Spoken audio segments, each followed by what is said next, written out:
Hey guys, so I'm here with a video to talk about hair porosity, and it is sad to say I do not know my hair's porosity level. I've never tested it. I've just kind of learned how to work with my hair through experience. But it's really important to me now, since I'm at the beginning of year 3 of my natural hair journey, to find out the education behind my hair and to get back on like a healthy regimen, because I definitely want to restore overall health to my hair. So I'm really interested in learning more about why my natural hair does what it does. So in this video, I'll be testing my hair's porosity as well as kind of talking just a little bit about my current porosity level. So if you don't know what hair porosity is, it's pretty much your hair's ability to absorb moisture and products. And this is something that's really important because we want to make sure that our hair is properly moisturized and retaining that moisture. It's key to having healthy hair, and without hair that is moisturized and staying moisturized, you end up with dry hair, brittle hair, excessive breakage and split ends, and we do not retain that length that we so long to have.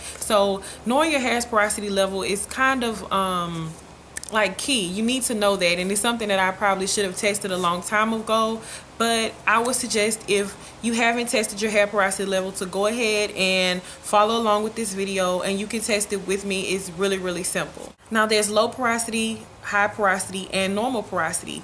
With low porosity, that means that your cuticle is closed, and you can think about your cuticle as being kind of like a door to your hair. And when that door, that cuticle, is closed and you try to moisturize it, the moisture is going to sit on the surface. It's not going to get in and actually get the proper moisture that it needs. So your hair may appear to be shiny and moisturized, but it's actually not. And then with high porosity, your cuticle is open, and if the door is open, that means that the moisture can get in, but it also means that the moisture can leave just as fast as it has come in. So it's certain ways that you have to handle your hair if you have high porosity levels. And then there's normal, you're in the middle, you're neutral, it's kind of open, kind of closed, and you getting the proper moisture in, and enough moisture is also staying in your hair. So the test that I'm doing today, I think it's called the floating test. It's very simple, it's easy to follow along to, and all that you need for this test is a jar of water, which I have, and then a couple of strands of your hair. And you pretty much just put the hair on the top of the surface of the water. If it floats to the top, it's low porosity. If it sinks, it's high porosity. And if it kind of sinks to midway of the water level, then you have normal porosity hair. And I have a couple of strands of hair. I took a couple from the front and a couple from the back. You don't have to do that. You can just pull one strand out of your head, but I know the texture in the front is a little bit different from the texture in the back for my hair. The front is very kinky, little to no curl pattern, and then the back is totally opposite. If I had to type it, I would assume it was kind of like 4A. It's a little bit more wavy, a little curl going on. So I just was curious to see if I do have different porosity levels. So I have my jar of water here with a couple of strands of my hair that you probably can't really see. And this strand is from the top of my hair, and I'm just going to place it on the left hand side. And this is like the hair strand that's very kinky. If it's gonna stay, it kind of floated to this side, so you probably can't see that.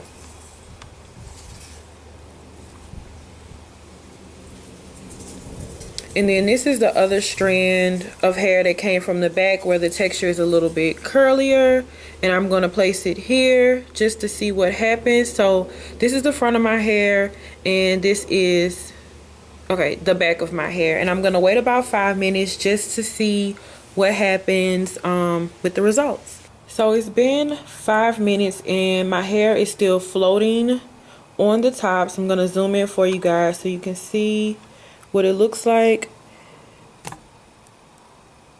Here's one right here, and here's the other one that's floating right here. So my hair strands are still floating on the top, which means I have low porosity hair. And again, someone with low porosity hair means that the cuticle is closed. It's hard for the moisture to get in, but once the moisture gets in, it stays in. So the most important thing with someone who has low porosity hair is to open up the cuticle to make sure that their moisture stays in. Also, your hair may appear to be shiny due to products just staying on top of your hair and not really soaking in. So now I'm going to discuss some ways that someone with low porosity hair could get that moisture in. And everything that I'm going to tell you guys, I've researched it. It's so simple to find. I've either Googled it, and I'm gonna link everything that I'm getting information off of below so you guys can read more into it. If you did test your hair and find out that you have high porosity or normal porosity, I'll have all the information that I'm linking or putting below in the description bar is going to discuss high porosity and normal porosity hair as well. I'm not going to discuss it in this video, but you can, you know, simply Google all of this information, because that's simply what I did to find out everything that I'm going to be telling you guys. So again, with low porosity hair, it's really important to get the moisture, open up that cuticle and get the moisture in. So one way that you can do this is when you condition your hair, use heat. I don't know if you guys know, but using heat opens, heat expands. For example, if you're washing your face with hot water, your pores are gonna open. Same thing with your hair.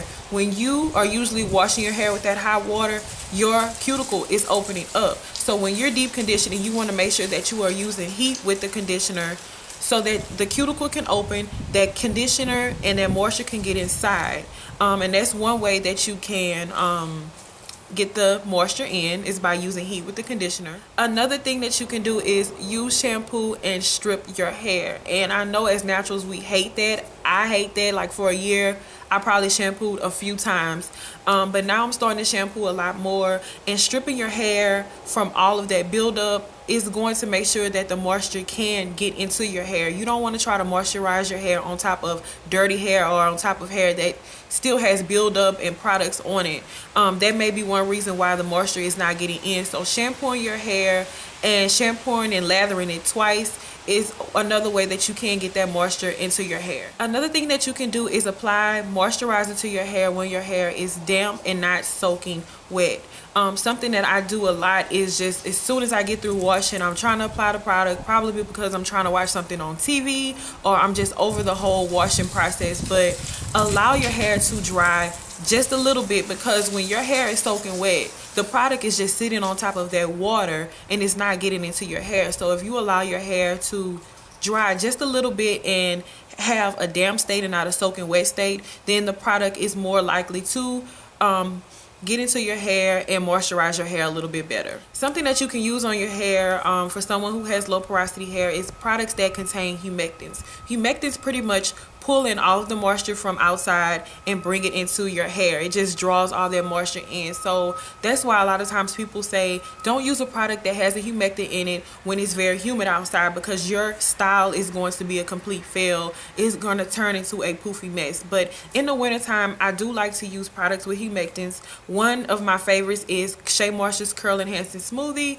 I love to use that product for fluffy twist outs. It leaves my hair feeling super moisturized, and I also retwist my hair at night with that product. I wake up the next day, it feels really good. So make sure that you're using products that contain humectants that attract and hold that moisture in. Also, using lighter products on your hair may work a little bit better because they're able to soak in versus heavier products that just sit on top of your hair. Now, I'm not really a fan of using liquid leave-ins and not many hair milks. I can get away with using a few, but if it's very liquidy, I don't like to use it because it really doesn't do anything for me. So everything that I'm suggesting may not work for everybody.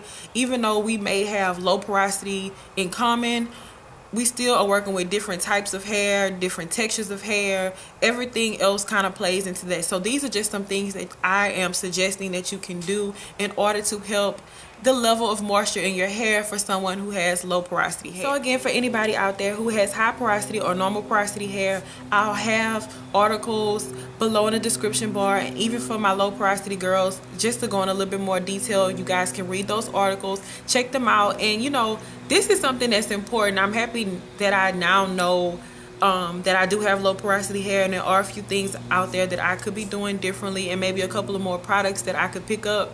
Any reasons to buy products, right? So I hope you guys enjoyed this video and learned a little bit about hair porosity, and maybe learned a little bit about your hair if you tested your hair porosity as well. Thank you guys for watching.